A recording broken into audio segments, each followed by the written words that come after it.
Yo, yo, yo, yo, yo, yo. Yeah, Mookie. Yo, How you feeling, bro? feeling good, babe. And we back Yes, sir. with another reaction video. Mookie, Yeah. got a cool old video today. Okay. It's time to step back into basketball a little bit. I'm talking about the old school basketball, bro. My favorite era. Watch yourself. When a rookie Shaq bullied prime Michael Jordan and almost got away with it. Yeah, Now, just by the title, what do you think, bro? I think Mike scorched him. Big Shaq? Big Shaq tore him. I was at work the other day. I told a dude at my job, yo, Shaq was the best center ever to be play in the NBA. He said, he's like over Kareem, over Bill Walton. I'm like, sure. Nobody. He was the most dominant center, bro. Nobody can stop Shaq, bro. Nobody. 7'1", 7'2", 300 pounds running up. I mean, when Dennis Rodman guarded him, Dennis Rodman soft, bro. We gonna get into this video, y'all. If y'all new to the channel, don't forget to like, comment, subscribe. Mookie, let's go. Let's go. On January 16th, 1993, Michael Jordan and Shaquille O'Neal had one of the greatest duels of the decade. Skinny Shaq. Hey. Get some. Get him, Mookie. Killing Will Purdue.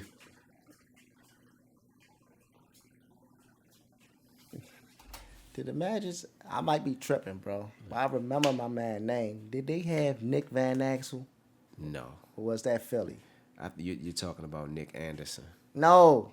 Oh, yeah, I am talking about Nick Anderson. But I do remember my man Nick Van Axel was nice. Nick Van Axel.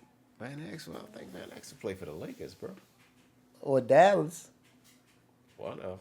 I gotta look him up, man. That was my guy, though. I played with him a lot on the game. That's how I know. Nick Anderson was a shooter, wasn't he, Mookie? Something like that, yeah.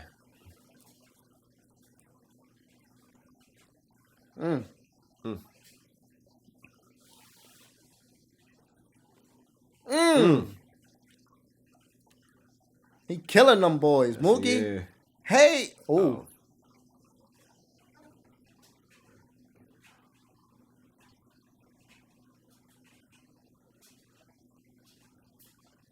Mm. 29 points. God 24 damn. Rebound. They don't do that. They don't do that in the NBA no more. No, they don't. That don't happen in the league no more. That's better than like playing a video game. Like, bro, if I was playing, I'd be like, I'm killing right now. That's my team up, bro. Rebounds. That's my team up when you got, and it's an all-star team. Yeah. And you just got Shaq or something. You just in a whole killing. Keep feeding them, short. Just keep feeding. But yeah, that don't happen in the league today. No, it don't. You don't see numbers like that today. At all. That's crazy. In a back-and-forth battle that went into overtime, Jordan dropped 64 points, and Shaq had a 30-20 game with 5 blocks. The Magic, a brand new franchise that finished with just 21 wins in the previous season, defeated the reigning NBA champs. This was only the second time Shaq faced off against Jordan, but in one of the quietest rivalries in NBA history, this saga was far from over. In fact, in this epic matchup, Shaq would do something that would come back to haunt him years later.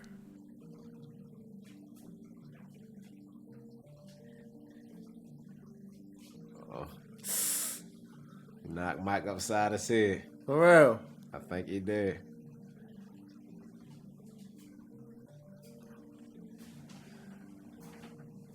It's all love, baby. I can't let him dunk on me. That's not gonna happen. Facts. I had to touch him up. One, I'm not getting dunked on. It'll be a poster forever because Mike was the man at the time. So when I go to help him up, he said, "Don't ever help nobody up. Great foul. Don't do that. I don't need your help. But I'm coming back. Don't you worry." While driving to the basket, MJ gets hammered by Shaq, a tactic that was just as much psychological as it was physical. Ever since Shaquille O'Neal stepped onto a basketball court, his message was to prove he was bigger and stronger than everyone else. That no matter how hard you came at him, he would come back 10 times harder. But in his attempt to get inside Jordan's head, Shaq inadvertently sparked a fire inside MJ that would later lead to a career-altering decision. In the early 90s, Shaquille O'Neal bullied his way into NBA superstar status like no other rookie had done before. In his first 10 games, Shaq was putting up stat lines that no 20-year-old rookie should be putting up. The basketball world knew he would be good, but this good, this early, was unheard of. In 1996, Shaq made the 50 greatest players in NBA history list in just his third season at the age of 23. That's crazy. To put this into perspective, the youngest player in last year's All-Star game was 22. At the moment, these are the best 23-year-olds in the NBA. It would be an impossible stretch to say that any of these players would be considered a top 50 player of all time. In fact, only 2 of them have an all-star appearance. And yet, at this point in his career, Shaq was on the same list as the best players to ever lace up. He was over Scottie No Pippen? matter how incredible No, Shaq I think Scottie was, made the list as long too. as No, Jordan I'm was saying he was. His name was over. Maybe. No, it was. That's what I'm trying to tell you. at this point in his career, Shaq was on the same list as Yep. Robert, But that's crazy. Oscar Robertson. He was on an Oscar Robertson and all. he probably was getting old then. Oscar probably was getting old then, right? Oscar oldest. Oscar wasn't playing in the league. Oscar played in like the 70s and the 60s. Oscar was the man. You get him on 2K, you going, woo, you gonna cook something. My man, Oscar was the man. the best players. Bill to Russell. lace up. Hey, he was over But Bill no Russell. matter how incredible Shaq was, I think as long as that was Jordan a was in the random league, he would list. be an afterthought in regards to the best player in the NBA. The conversation is always Kobe versus Michael. But while Kobe was trying to earn a spot on his high school's varsity team, Shaq was busy trying to dethrone a prime Michael Jordan. And after losing again and again and again, Shaquille O'Neal actually succeeded. After the 1992-93 season, Mike took his infamous break from basketball, leaving the door wide open for Shaq to take over the NBA. Just one season into the league, Shaq and the rest of the world were taken by surprise when a prime Michael Jordan retired from basketball. And with Jordan busy playing baseball, Shaq asserted himself as the most dominant player on the planet. Jordan leaving the game was the best thing that could ever have happened for a young Shaquille O'Neal. At this point, the Magic had established themselves as the best team in the East behind their young dynamic duo in Shaq and Penny. Each game getting one step closer to the seemingly inevitable fact that Shaquille O'Neal was going to be the face of the NBA for the foreseeable future. In the next 2 seasons, Shaq had turned a failing franchise into an NBA powerhouse. From 21 wins to 57 wins in just 3 seasons, topping the East in 1995. Averaging 27, 13, and 3 while earning 2 All-NBA team selections, a Rookie of the Year award, and a scoring title at just 22 years old. This was his time. That's how you know you belong. He had the team, he had the talent, and Mike had vacated his #1 spot. How could you possibly stop a 7'1", 300-pound So, bro, freak of... when Jordan left, Shaq was #1. Yeah, Shaq was not. Shaq, he was emerging so rapidly because he was real good, real fast. Right. So he was emerging so rapidly. He was kind of sort of the face of the NBA. Kind of sort of. What am I about to say? Yeah. So did they ever win the championship? Never. He never won one with the Magic, no. Right, I know that. So no. nature. You wanted to get away from the media. They had no more challenges. Mama, Less than 2 years. come pass my water for me. You're back. If you're running ads on TikTok, Facebook, Google Right here. ads, I'm about to prove to you that you're missing out on potentially 30, 50, 100% increases in revenue with no changes to your business, simply by not doing this one thing. So look, I'm going to jump into this client's account in Hyros. Now, what Hyros does is it gives the client access to print tracking and Just at the moment Shaq thought he was free from Jordan's reign, Michael decided maybe basketball was a sport after all, and returned to the game in the spring of 1995. And that fast track to the NBA Finals just took a detour for Shaq and the Magic. But the last time Michael played Shaq, the Magic weren't even a playoff team. Now just 2 seasons later, they were the best team in the East and had all the ingredients for a future dynasty. Meanwhile, the Bulls were recovering from their Jordanless year, and for the first time since the 80s, the Bulls didn't look like the obvious favorite. In the 1995 NBA playoffs, 2 years after their last matchup, Shaq would finally get his chance to officially snatch the torch from Jordan. And he did just that. Big guy gets it there. O'Neal with the fadeaway, and it's now 7-2. Magic with a lead. Looks for the lob. Hey. Puts it in. Starts to back in. Will comes over to help. Bull side for Shaq. O'Neal jump hook. He's 2 for in against Shaq. Try to adjust in the air, and he will. Goes, oh, Shaq with a steal. Big Shaq, that boy's Shaq. fast, yo. What a big play by Shaquille O'Neal. The big guy. O'Neal tosses it in. Backs it in. O'Neal throws it in. That's a big boy to stick up. O'Neal with the slam. And the Orlando Magic are going to win this series over the Chicago Bulls. The Orlando Magic here come into the United Center in Chicago and defeat the Chicago Bulls. For the first and only time in his prime, Michael He really docked on Jordan. Jordan got out the way though. I ain't gonna lie. Yo, Jordan got out the way. Shaq over anybody for me, yo. For me, yo, Shaq, center-wise, Mookie Shaq over anybody. I'm sorry, yo, I gotta take him. There's no way I'm not taking Shaq. I'd take him, but over anybody. Oh, Over Wilt Chamberlain? I don't know. Me, Wilt was the man. I'm being honest with y'all, man. Shaq over anybody. I'm sorry, bro. I gotta take Shaq, bro. Jordan and the Bulls were knocked out of the playoffs. The once unbeatable team had fallen to a 22-year-old Shaquille O'Neal and company, and Shaq's master plan had finally become a reality. A run that shocked the basketball world and even Shaq himself. I'm studying him because I want what he has. Studying how the refs treat him. I'm studying how he's talking to his teammates and they respond. I'm studying his relationship with him and Phil Jackson. I'm studying how the opponents look at him and fear him and all that. I definitely want that. He was the best in the game, and I wanted his spot. Keep in mind, this is a Michael Jordan a season and a half removed from basketball and only 25 games into his return to the league. A 32-year-old MJ who hadn't quite gotten his touch back and was still adjusting to the hardwood, and he's putting up 31 and 7 a game on one of the best teams in the league. But none of that mattered to Shaq because in just his 3rd season, he became the only man to ever knock off Michael Jordan in his prime. The kid that wanted to be Jordan had beaten Jordan, and it would be nice and fitting if the story ended right here. A young Shaquille O'Neal dragging a once terrible team to their biggest playoff success in the organization's existence, slaying the once unbeatable monster in Chicago. But if there's one thing we've learned about basketball in the 90s, Michael Jordan always gets the last laugh. Yeah.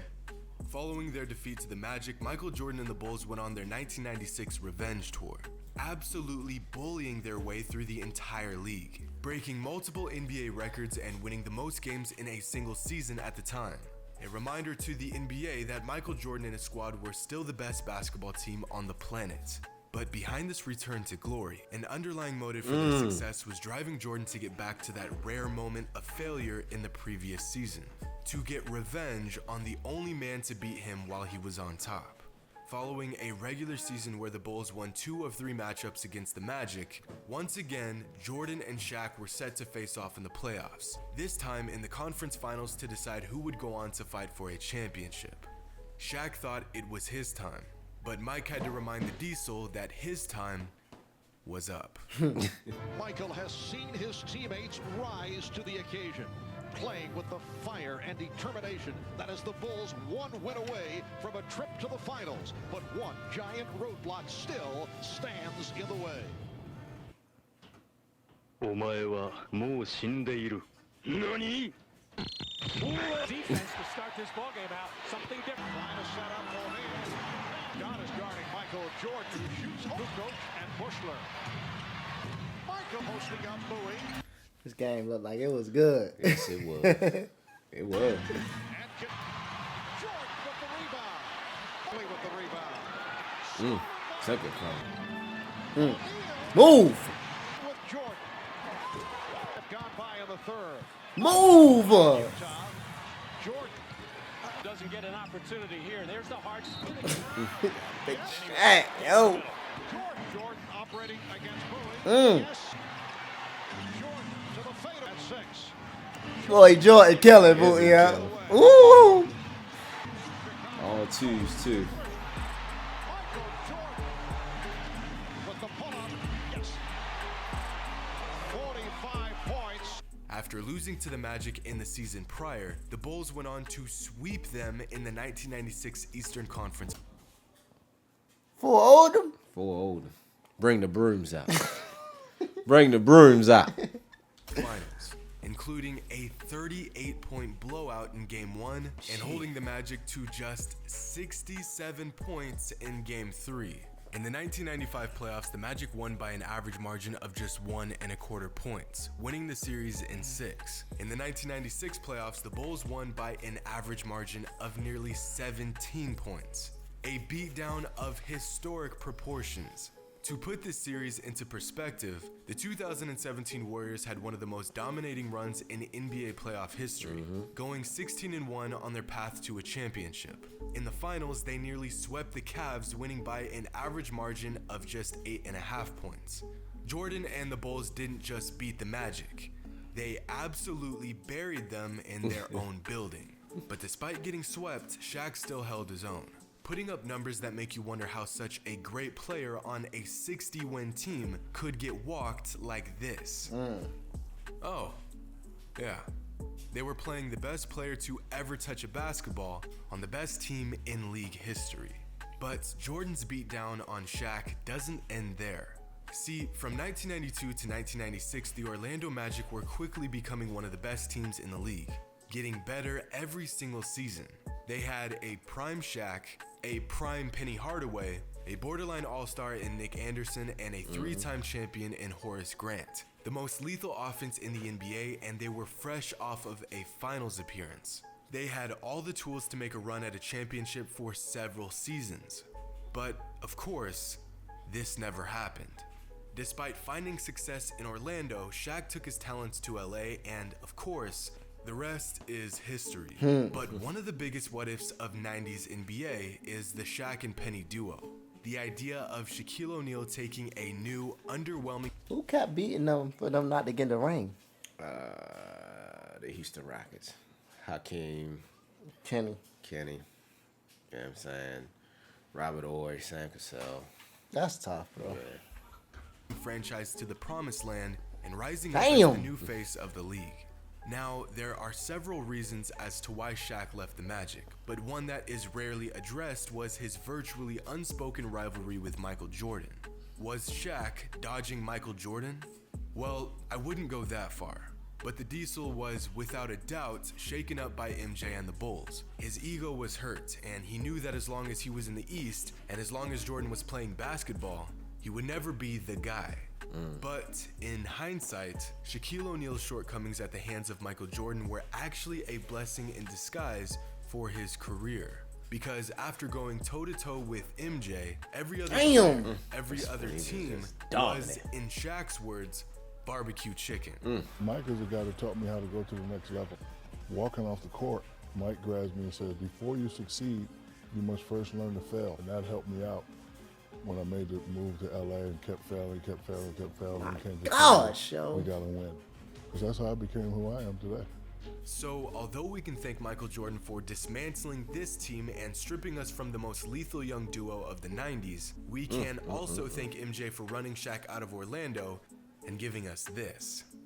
Some rivalries have been cemented in history books because of the impact they had on the game. Others were so subtle that they virtually went undetected. With MJ out of the picture, a young Shaquille O'Neal thought he had the league on lock, that the throne was his for the taking. But Michael Jordan gave him a harsh reminder that the crown wasn't his quite yet. Hope you guys enjoyed, and as always, until next time. Great video, man. That was dope. That was a dope. great video, man. Oh man, bro, it's amazing, bro. That's like he treated him like a son. Yeah, like a brother. Like, yo, don't get it twisted, Shorty. That's Don't you ever think you can beat me? You got me that one time. Right. But I wasn't working out. I wasn't doing anything. My team wasn't ready. Right. Don't even worry about it. Next season. The next season. Hurt his little brother feelings. Yes, he did. What you think about the video, Jordan? Man, the video was excellent. I like the video, you know what I'm saying? And be honest with it, like the dude who did this video, that rivalry did go undetected. But it was a rivalry. Right, you know like what I'm low saying? key though. Yeah, it was a rivalry. So he hit on every point real good. Love the video. I love old school NBA, y'all. I love old school NBA. So good video for me, bro. That's a fact. So look, man, if y'all new to the channel, we get a like, comment, subscribe, man. If y'all want more videos like this, please let us know. Follow us on all social media platforms. Our biggest one right now is Instagram. So Yes. DM us, talk to us. We talk back, man. We love y'all. We appreciate y'all. I'm Nick Dunson. I'm Mookie Dunson. And we out, baby. One.